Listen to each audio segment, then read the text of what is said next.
सो देखो आगे है आपका सेक्शन नंबर 15 सब सेक्शन 4। तो इसमें क्या है, वैल्यू ऑफ सप्लाई कैलकुलेट करते हैं।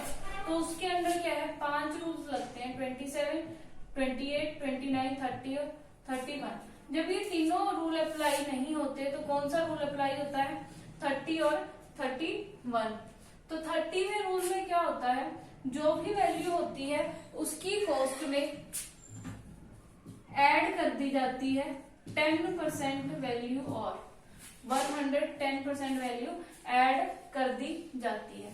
मान लो कॉस्ट है 100 रुपीज या फिर मान लो 1000 रुपीज क्या है, कॉस्ट है।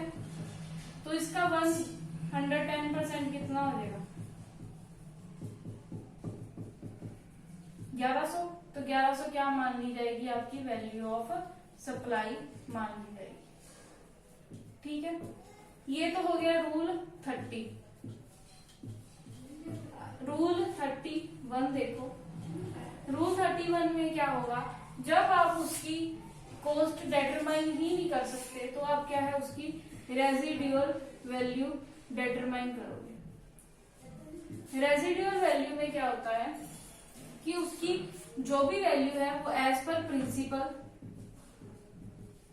ऑफ सेक्शन 15 की वैल्यू लगेगी। सिंपल सा, बस इसमें आपको इतना ही याद करना है कि रेजिडेंशियल वैल्यू में प्रिंसिपल्स और असेसमेंट के बेसिस पे सेक्शन 15 में जो वैल्यू है वो क्या है, आप कंसीडर करोगे। अब बात आई रूल नंबर 27 की। रूल नंबर 27 में क्या है, अगर क्या है, सप्लाई क्या है, नॉट इन मनी है या नॉट इन कैश है, तो उस चीज की क्या देखोगे, काइंड में है, कंसीडरेशन क्या है, सॉरी कंसीडरेशन क्या है, मनी में नहीं है। ठीक है, तो अब क्या करोगे, उसकी ओपन मार्केट वैल्यू देख लोगे कि मान लो आपने सप्लाई करा, ठीक है, उसकी क्या है वैल्यू आपको पता नहीं कितनी है, तो आप उस कंसीडरेशन की जो मनी में वैल्यू आपको नहीं पता, तो आप उसकी ओपन मार्केट में वैल्यू देख लोगे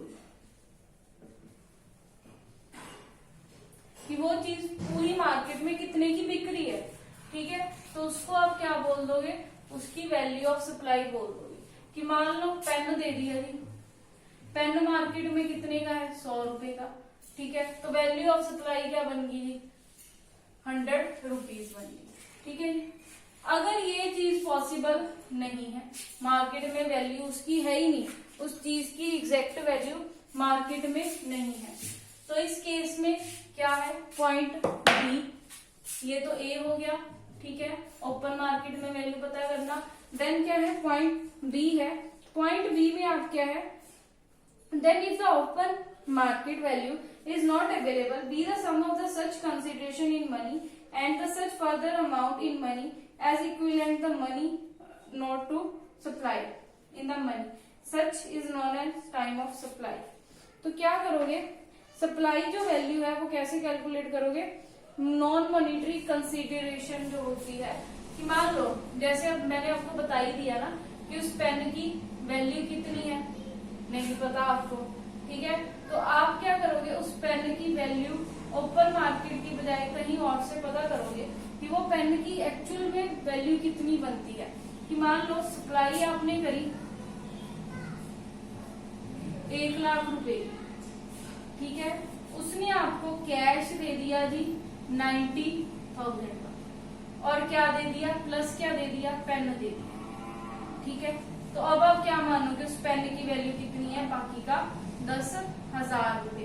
तो दोनों की ऐड करके आपकी क्या बन जाएगी, वैल्यू ऑफ सप्लाई बन जाएगी। मतलब सीधी सी बात है, उस जो चीज है उसको मॉनिटरी टर्म्स में कन्वर्ट कर लोगे और उसकी वैल्यू आपको पता चल जाएगी। ठीक है, फर्स्ट और सेकंड पॉइंट में जो डिफरेंस है वो ये है कि ओपन मार्केट वैल्यू में आप यही देखोगे कि उसकी वैल्यू मार्केट में कितनी है टोटल की। ठीक है, और बी पॉइंट में ये देख लोगे उसकी मतलब जो सिर्फ कंसीडरेशन है, उस कंसीडरेशन की जो काइंड है, उस काइंड की एग्जैक्ट मॉनिटरी वैल्यू क्या बनती है। अब क्या है, सी पॉइंट में अगर क्या है, ये ए पॉइंट भी पॉसिबल नहीं होता, ओपन मार्केट में वो चीज ही नहीं बिकती, बी पॉइंट भी नहीं पता लगता, पता ही नहीं चल रहा कि वो चीज थी कितने की।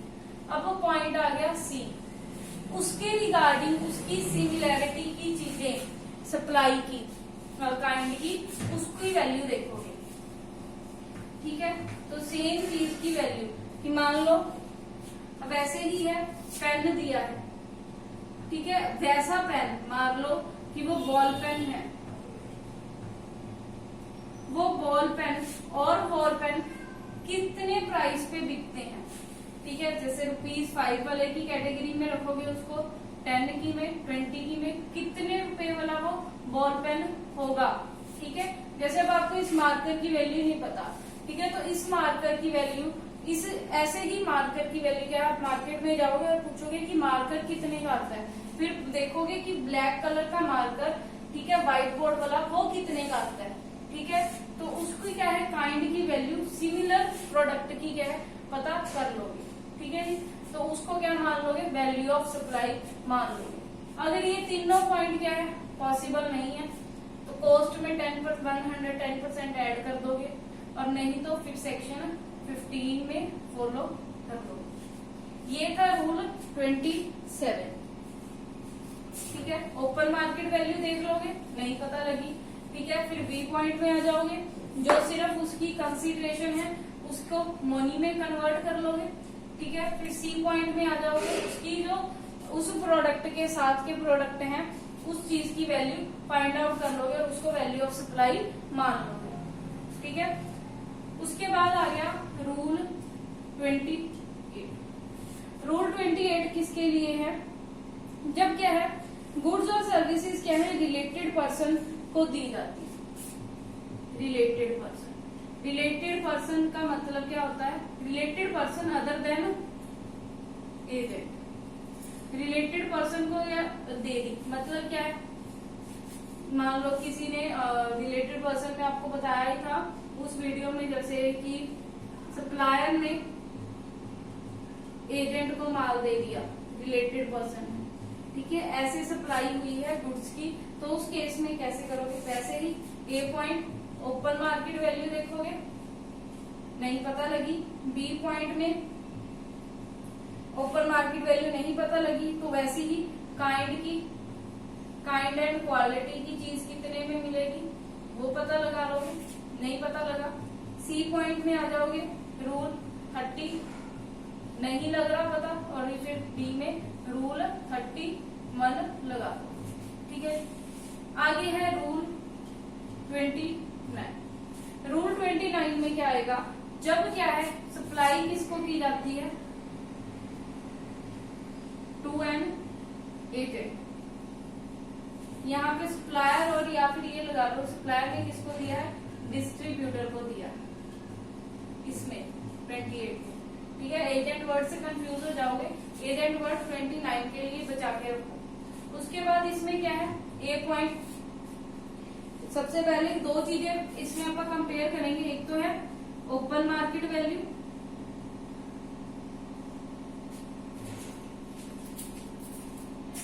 ठीक है, और दूसरी चीज क्या है 90% किसका, काइंड क्वालिटी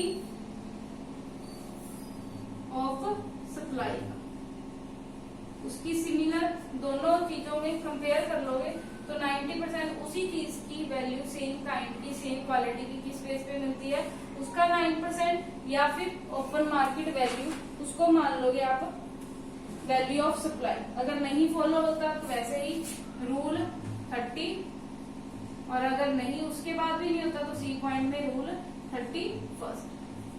और रूल 30 और 31 मैंने आपको स्टार्टिंग में ही समझा दिया है। ठीक है जी।